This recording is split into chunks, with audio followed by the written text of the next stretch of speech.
Don't wait for your mentor to check on your progress. Quote unquote losers, they're always going to plant a seed of doubt. When it comes to someone who compares themselves a lot, it also stems to your friends.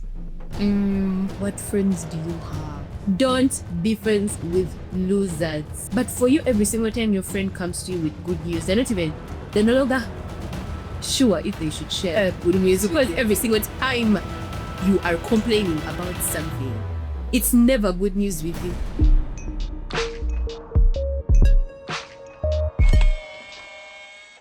And then did I just see that I sent it to your LinkedIn house that who visited his girl at the office, and he found out that she was a sugar baby, and he was asking the audience if he should disown her or keep quiet and enjoy the dirty money. Why do you come to see me office? Why do parents come and see their kids? They're your parents. Okay. Nah, bruh. Like as a parent, I would actually visit you. My dear, don't come. Don't come. No, he was saying that he spent most of like his pension monies to like take care of the, education of I don't care, but isn't that his responsibility? Like, let's be the devil's advocate here. Isn't it his responsibility to take care of the girl? Your pension. Yeah, she's now a lawyer. Kudos.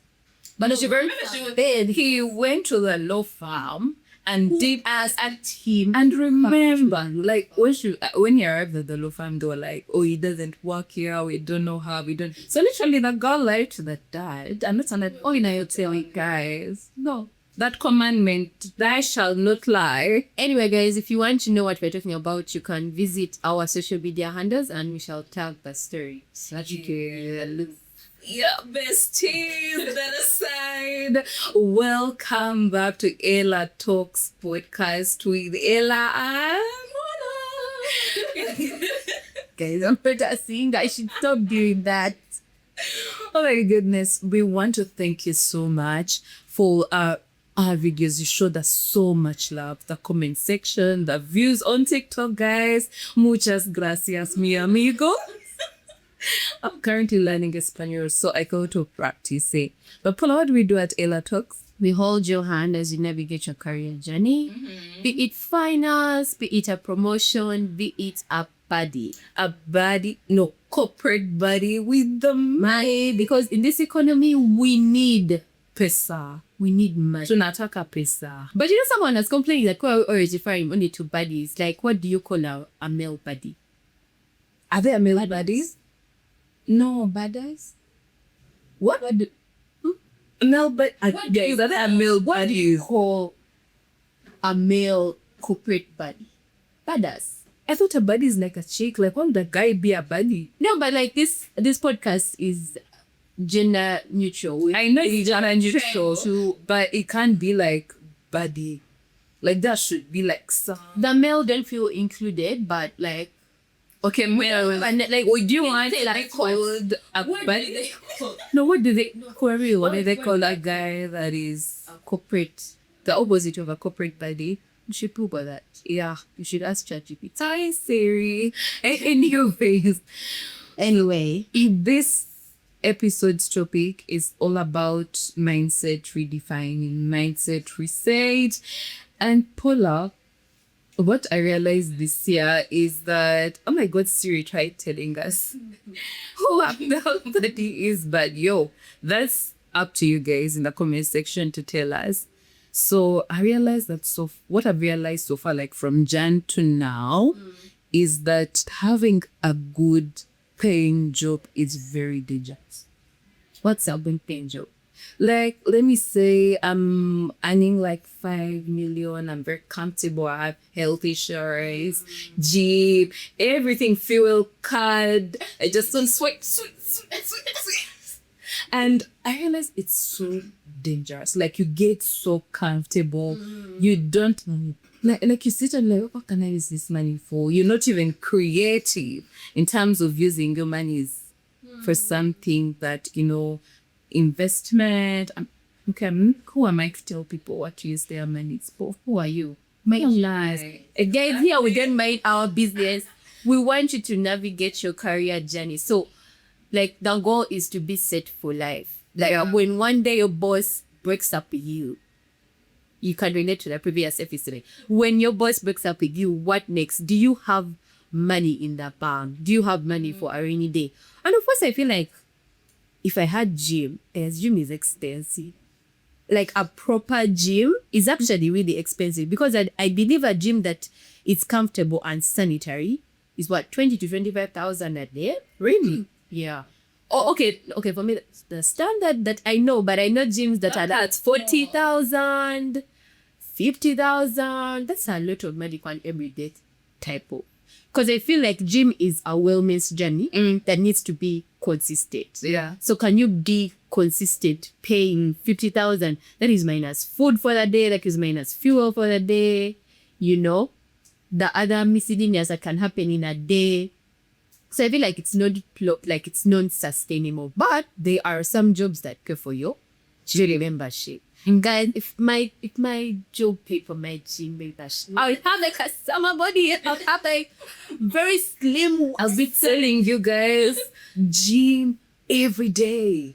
You need it. And the people who actually have jobs that give them gym, don't gym. Because they don't have the time. Because by the time someone is paying you that money and giving you all those incentives, you are so busy to even use those incentives of like a pool, a gym, spa day and all those things. But what I've realized is also you could have the money, but you're not business oriented. Like I could have the money, those lots of monies with such are, all those beautiful incentives that it comes with, but I don't know how to use the money. So I wouldn't force someone who's not business oriented to put their money into business. So I think there is always a different field for you to explore in terms of putting your monies to use than let it sit there. And then when you break up with your boss, you don't know a way forward because your mind has been tuned to I've been provided for, health insurance, gym, everything has been provided for by the company, obviously removing small mandates from your salary. But now all that is gone. Then what next? What were you doing during that whole period that you're receiving the money? One thing I've noticed about corporate people, of course, this is not everyone, but corporate people don't know how to run a business. Their businesses are always just, oh, I'm a banker, but I have a business. It's like for prestige, but your business is in losses. Like you're getting your salary and you are injecting, and you're injecting it and you're injecting it in your business. But then like your business is making losses. So make it make sense. Like for example, rent. So you get your salary, let's say 5K. Let's not even be so lavish. Let's say you make 2.5. Now it has not yet been taxed. So it's going to be taxed, so that's like 2.2. Then you're going to get another like 800 and care rent. Then you're going to care rent for your apartment. And you see, like, please make it make sense. And then you're going to have fuel for the mass. Like, your numbers are really not making sense. And the issue that I believe corporate people have is they don't do research. They see a friend doing a business and it's working out and they be like, oh, let me also do that. I can do it if Paula is doing it. Personally, from my experience, before I started my business, I made research. What are other people doing? Like, okay, I admire the business. Let me see how other people do it. Is it sustainable? Can I do it as I have my 9 to 5? Who will supervise it? Does it have a 5-year plan or is it just a seasonal type of job or a seasonal type of business? Because there are businesses that are seasonal. Now, for example, I'm hearing swimsuits are trendy. The boys people are now, very lavish. They go for trips and what and what. But like, swimsuits are not going to trend in a rainy season because no one is going to a pool. Yeah. It's a seasonal type of job. It's summer-like business. If you sell school bags, that's a seasonal type of business as well. Yeah. But you need, as a person who is a corporate person who helps your boss make money, be sharp in making money for yourself. Research, number one. Number two, see if it's sustainable for you in the long run. Because don't be opening businesses after 5 months you close, then you start another one. After 5 months you close. It's exploring. It's never Exploring. You're like me. The economy is tight. Because you buy stock, you fail to sell it, you have paid rent for like 5 months, and you're not making, like you're like adding Tesla, like you just playing around with money. Yet if like the money is in circulation of a business, but the money isn't going up, or so I feel like corporate people should just fully make research. And also, as you say, not everyone is business-led. Yeah, business. So that is really not your gift. Be an investor. Yeah. You want extra money? Invest in someone's business. Get like what they call it, dividends. That's the return. Yeah. Like buy shit. Yeah. No. ROI. I invest in someone's business, your money will come back later. You want to grow your money? Put a unit trust. Personally, I'm talking because of what I've researched so far in when it comes to my finances. Yeah. Because I have friends who come to me and be like, oh, I want to open up a business. And my question is always, is it sustainable? Will people want that? You get, And what does the market need? yeah, what does They that? don't wake up one day and they're like, oh, I have a dream of opening up this fashion brand. And you want to bring clothes on board, but no one actually needs those clothes. It's not a need or a want. Like, it's not even addressing a problem. Can I be honest for a second? Guys, please don't answer me. I mean, like, some people really have boutiques. Get clothes based on their fashion sense. Guys, please stop. Like, get clothes based on the community's fashion sense. Like, what's on trend. Don't give us clothes that you would wear. Give us clothes that someone else would wear. Like, people have different fashion senses. Yeah. But this is, yeah, having a business. Get clothes people are going to action wear. Like, someone is going to put heavy market on clothes that are, guys, we don't swear on pod. Fudging ugly. They are ugly. They are ugly. They're ugly. Very ugly. And then you sit on a dummy and it's like 400 bob. Oh! And I'm like, where am I going to even wear that? You get? I think that's also looking at your target audience. And then you ask your friends to buy that. We need to be supportive friends. I'm having a very hard time not swear. He plays on tired. Like, why are you making your friends buy clothes of 400k just because you're corporate? Okay, I want to support you, but no clue. The dress is ugly. Anyway, goodbye, guys. Next. Anyway, our whole point is, as a business owner, as a corporate body or a badass, to determine for the male, have money in circulation that you want to grow for a sensible business. Make research for your business. Do not compare yourself. Stop comparing yourselves with your friends. There's this TikTok lady who says you can't compete where you can't compare. Stop it. Stop comparing yourself. Stop comparing yourself. You don't know what your friend is going through. And this is a problem. Let me speak like a very old person. We over-compare listening. Well, we over-compare ourselves. You see things on the Instagram, on TikTok. Come with me as I go to Zanzibar. Come with me in this hot. But you don't know how someone has gotten that money to spend. Or you don't know how their finances are. Maybe they expect money to replace that money. You get it? And now for you are borrowing money to go to Zanzibar. Well, I think that arises from the fact that people are not, first of all, you've not done self-discovery. I have a colleague of mine here on TikTok called our Treasure Buganzi. She recently opened up her TikTok, but she talks about self-discovery. Go check it out so that you understand what we're talking about. Once you've discovered yourself and what you can do and appreciate yourself and the resources that you have, like be content. Before I was content, I would like look Paula, I would, it's good to admire, but I would be so depressed. Like, I would compare myself with all those people that have achieved. I'd be like, okay, right now I'm almost turning 28. I don't have a car. I don't have a driving license. T4 said, I'm sorry. My colleagues are living in their own apartments. I'm still living at home. You know, they are driving their cars. I'm still in the car. My mom drops me, like there is someone dropping me. And I'm like, where am I in my life? People are taking all the, those trips, continental, like overseas, all that I have traveled. Okay, I've traveled, yes, well traveled, but not like outside the continent. So I'll get so depressed.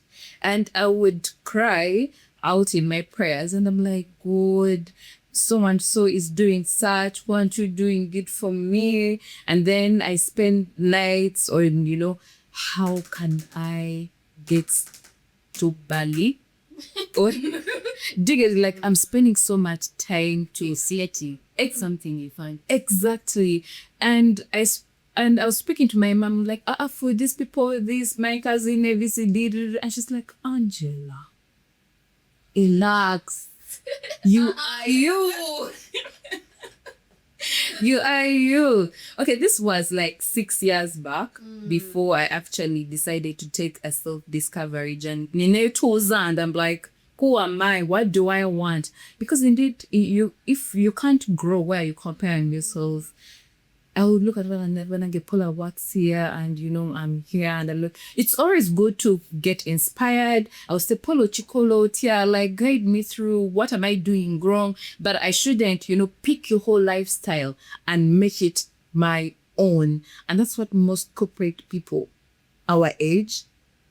But I feel like today we are really like connecting. Like what you are saying is like 80% of people. Like they see things on social media. Guys, don't do that. Don't do that. I feel you. Like, okay, me, I've never really compared myself. However, I've always been frustrated because of the day. And I think I'm also this person that my parents don't have to worry about, like, I'm independent. I'll figure it out. I will get the job done. And it becomes so overwhelming. I think it's because it's like, they're called elder sister syndrome. Like, you feel like you don't want to worry. There, you figure it out. Like, how do you you're close to your 30s and like, you don't know what's happening. On top of where is the man, where is the job, where is the child? I start asking me questions that I don't know. You get, and it's like very frustrating because in your head, you're like, okay, I've studied. I want a sensible job that gives me proper incentives, that gives me sensible, reasonable money. But you go and work and you have the worst experience and people bias you on this thing of you have to suffer to get somewhere. Because if you're like that mindset, you constantly have to be like, oh, maybe like if I do the extra shifts, I will maybe get a promotion. But you guys, anyway, people are different. Like, but me, I don't because me, I clock in at 7:30.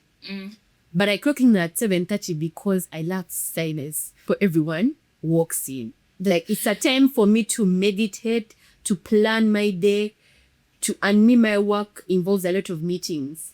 And there is this TikTok that says, oh, your boss is asking you, where is the report? But I've been in meetings the whole day. When do you expect me to do the work? Yeah.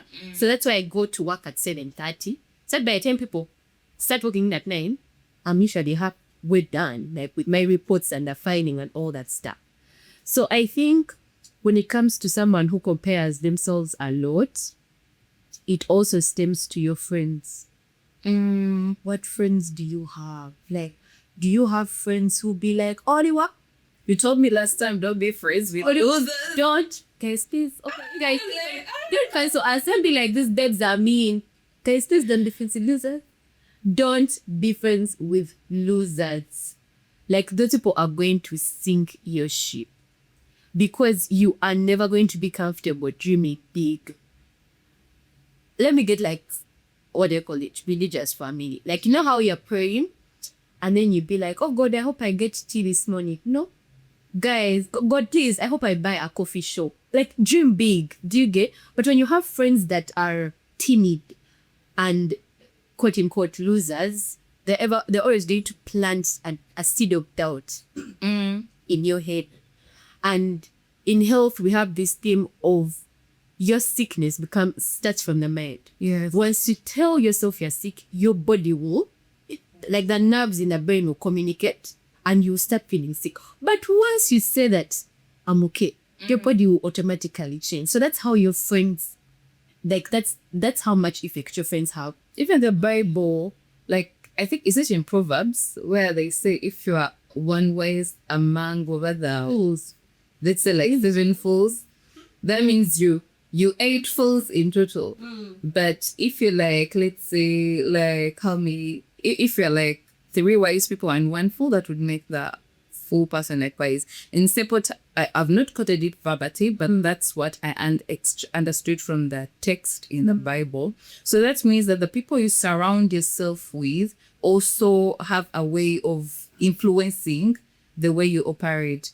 For instance, I also watched a TikTok and the gentleman was saying that for people who want to leave the country and maybe start a new life in a different country, let's say like the UK, the very first people that you interact with are the people who are going to shape your financial decisions. For instance, if you are with friends that are like and not pushing you to have new skills, let's apply these skills, let's look for these jobs, let's do this, let's do that. Then, but the opposite would be friends of, let's struggle to do this. They are complaining about working hours of, oh my God, a 7-hour shift is so much. And the whole going out, your friends do not sit you down to say, oh my God, Paula, this kind of journey that you are taking is not, in the long run, it is not going to take you anywhere. And I saw people in the comment sections were like in agreement. Someone said, oh yes, I've moved to the UK. And for the past 7 years, the people that I've surrounded myself with have actually helped me buy land, buy a house, be able to do something. So the people that you surround yourself with have an influence onto you. For example, if I go out with people that always love partying, I'm going to do that if I don't have like how do we feel like you have self-drive. That is what you're going to turn out. But if you have friends that hold you accountable, friends that say, Paula, let's do this, let's do that, whatever you're doing, let's invest. Oh, Paula, you are doing great. Like, let's, for instance, I'm at my job and I'm not doing it well, or I'm discouraged. A friend that can tell you, I'm seeing the future. You just need to keep moving, just need to keep going. Then they'll be like, oh yeah, I believe in myself, but my friend also believes in me. There is that switch in your mind that is like, let me get this started. How do you define, because as me, I'm very delusional. I extend so much grace. Oh my God. Like, I mean, like, that's like one thing I don't like about myself. So how do you identify a loser friend? Like, guys, let's get real for a second. Like, how do you identify that my friend, first put aside this notion of cutting friends off with bad manners, but like, how do you say this friend cannot be in this next step of my journey? What are the things that you look out for?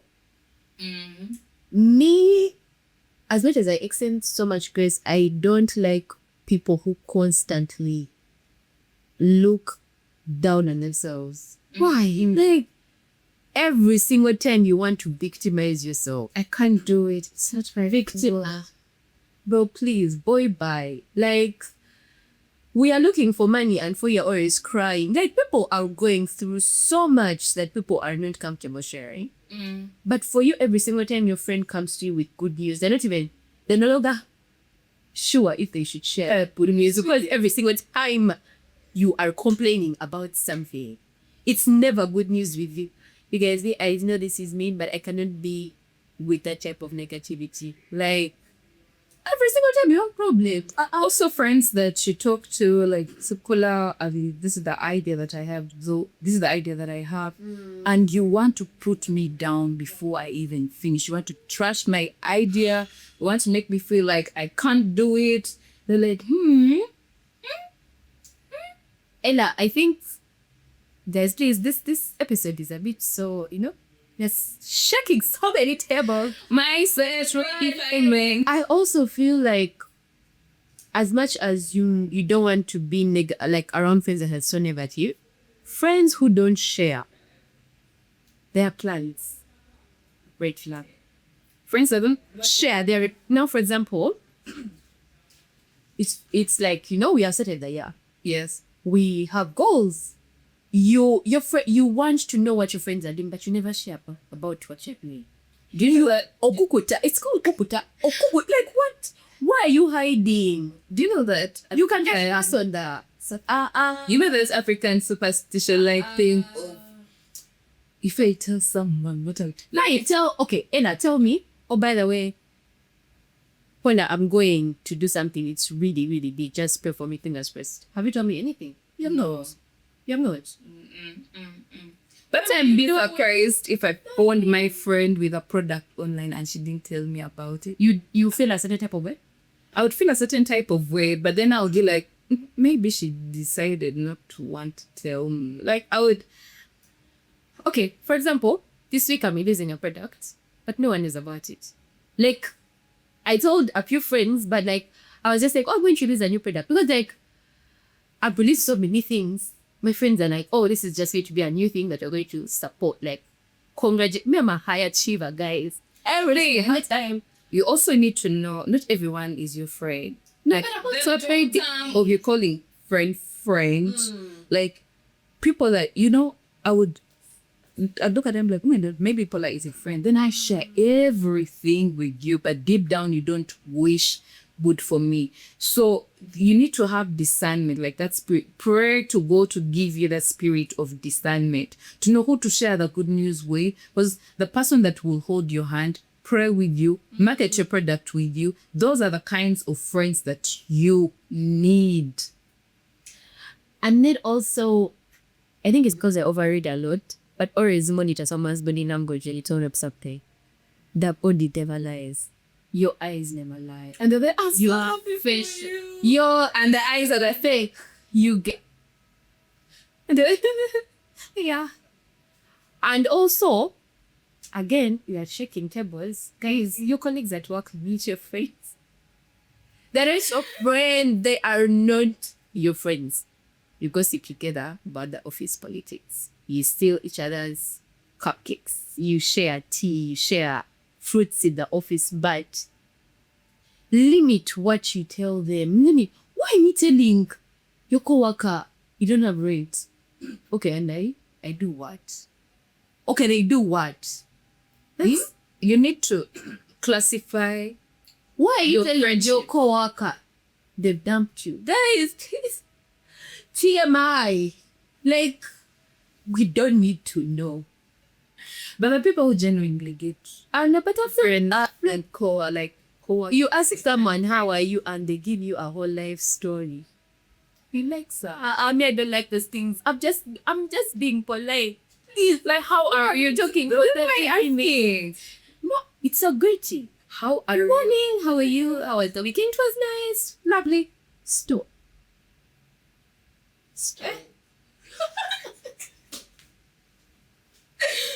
Okay, know when to share stuff. Your work colleagues are not your friends, guys. The name I Okay, I believe there's a generation that. yeah, Oh, you can. okay, but take it slow. Take it slow. There's information you would share with someone you're meant for 7 years cannot be The same information. for 5 months. Yeah. I'm their friend for 5 months. Tepi, and even the environment. And then we get a bit personal here. I didn't know that. That colleagues are not your friends. That's why you have colleagues. Did you first Simba Waka say? You say colleagues and friends.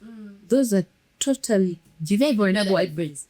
Me, I thought if we share cookies, we share cupcakes and tea, and you tell me a hint of me, I thought we were friends. Until I found out quite otherwise. Guys, office is a maze. It's like Hunger Games. Someone is going to gun for your promotion and you're never going to know about it. And the thing is, I've always said this ever since this podcast. Like, when you start a job, that person who is overly filthy, reddest flag of this one. Why are you so friendly? You don't know me. Hi. If you're on the, what they call it, welcoming committee, HR, cool. But why you, colleague, and you're being so overly friendly? This is not high school or like primary. Okay, in my experience anyway, I'm talking from experience. I don't know if people have an different experience, but people who are overly friendly on your first day just want gossip. They just want to know what is happening, what is the new person, what is... Some people do that To seek validation. The people who are overly friendly. Here are the people who are very friendly to seek, like, both for them to feel like they have fulfilled their purpose or they've met like a certain sort of fulfillment in their life. They're busy seeking validation from colleagues, from their so-called friends, and then from their genuine friends. Like, I want to like act like I need to know that you're my friend. I mean, I go for spies. Huh? This is but always spy body. Yes, I said the job market and the jobs are the coming in. Why do you want to know what's happening? You want to know what's happening. You want to know what's happening to so. You're fighting everyone. There is cordial work ethic relationship, and then there is you know everyone's business. Okay, you're the office gossip. Perfect one. You're the office gossip. Or that person can sink your ship. Because that person will always, you never know where they are. Maybe they're in a room where people are discussing your promotion, but they know stuff about you that you would not want people who are giving you a promotion to know. Like, limit your wild, it's called badiness. Someone was saying that sometimes I don't know verbs, so I'm asking, is there a word? Oh my goodness. Okay, stop yapping too much. Yappa. If you want to yap, get a podcast. Don't yap to the office gossip. Stop it. And there are always older people. People you never ever expect that they can do you like that. Is that a verb?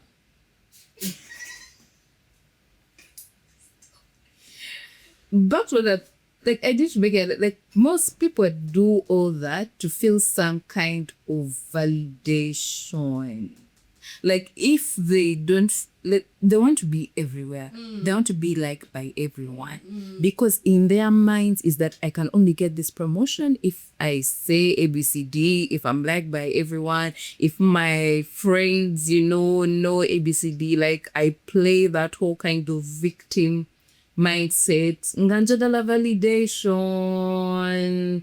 But until that mindset is changed, until you tackle that, so like, we're seeking validation from everyone. Paula, I was once a validation seeker. Really? Yes, I'm not social like that. I'm social like if I just now. Back in primary school, I was at Ebenezer, Jisugu. And there were, I was in boarding. I went to boarding school very, very, very early. So it was my brother and I at Ebenezer, Kisugu. And I didn't know then how to make like many good friends. I think my very first good friend was an Indian chick. Oh my God, God bless her. She was so nice to me. Then I'm like, how can I be friends with everyone? So I started, talking to everyone during break time. I'm there sharing my breaks, meals, so that they can like me.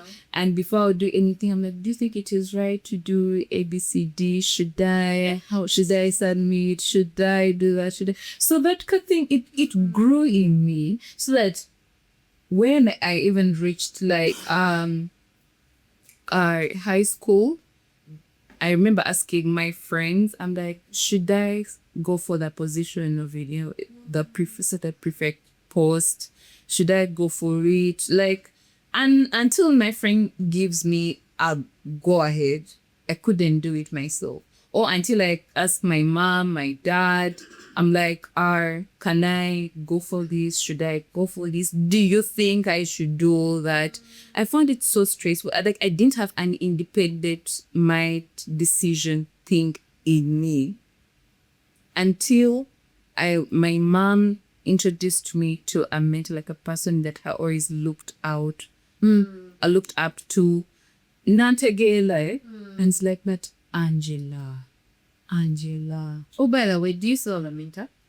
Oh yeah, I have Miss I have 3 mentors. You know, I always have this game of mentors don't have no time for you.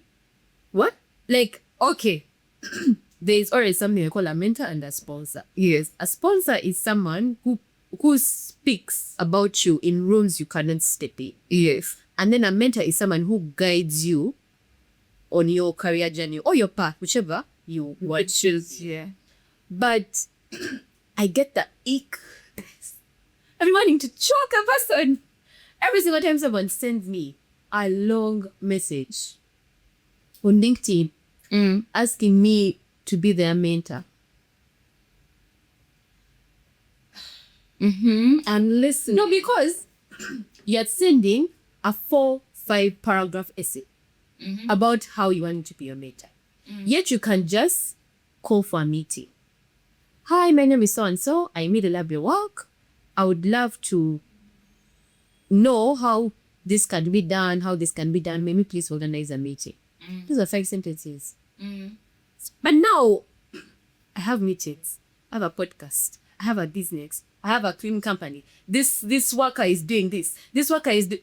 Okay, I don't have time to read a 5 paragraph.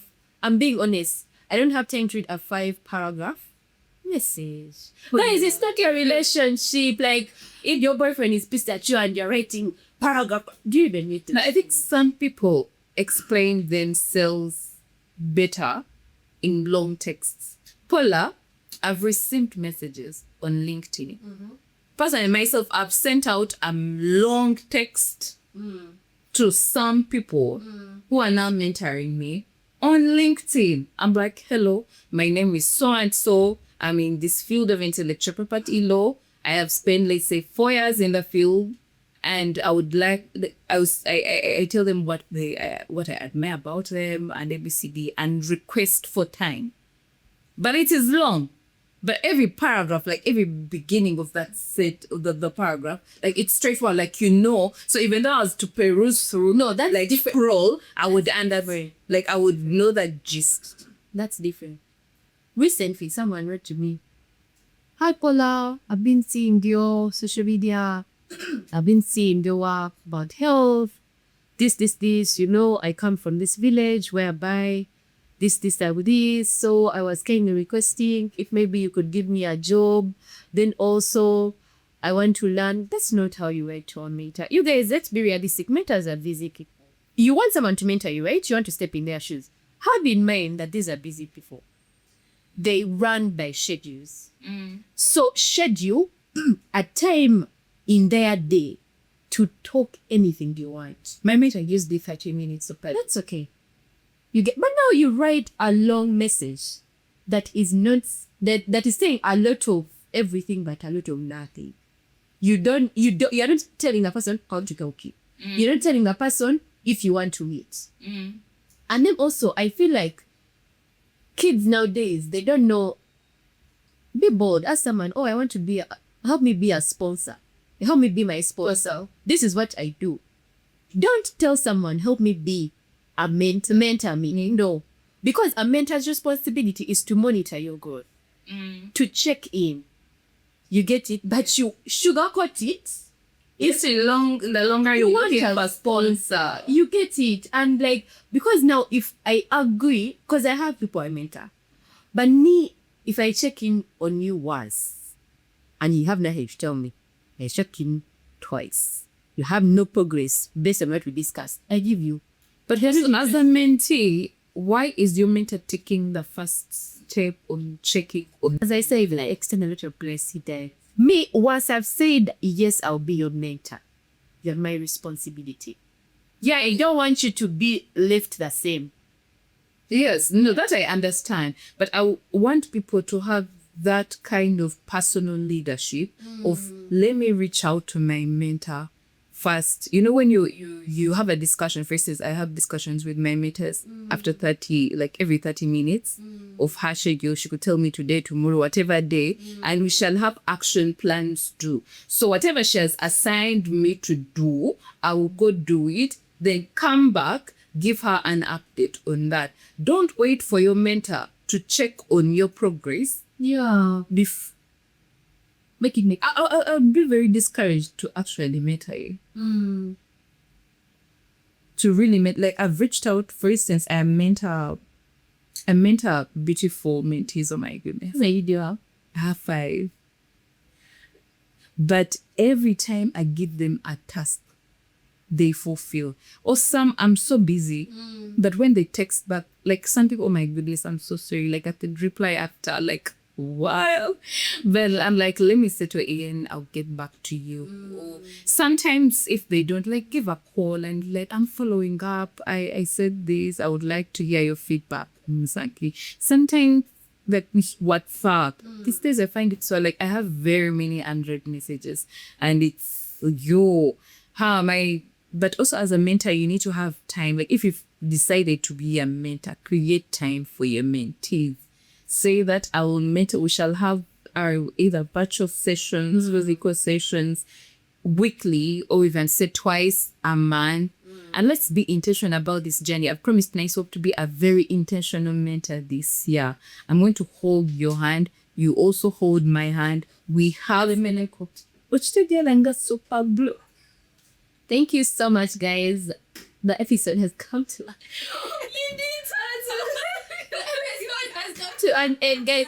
We love you so much, but we don't want this relationship to be one-sided. Please subscribe. When you subscribe on Apple Podcast, when we release an episode, you don't have to go back. Like, you don't have to search the podcast. It's automatically downloaded. So please subscribe on our YouTube, the Apple Podcast. Show us some love, guys. Please give her some love. Thank you. Before we sign that, what was that song that you loved listening to while growing up? I did sing, I did dance. But what was yours? I love my life. I love my life. Oh, I love my life. My days. Emma, I can't take you anywhere. Thank you so much, guys. Bye-bye. Love you.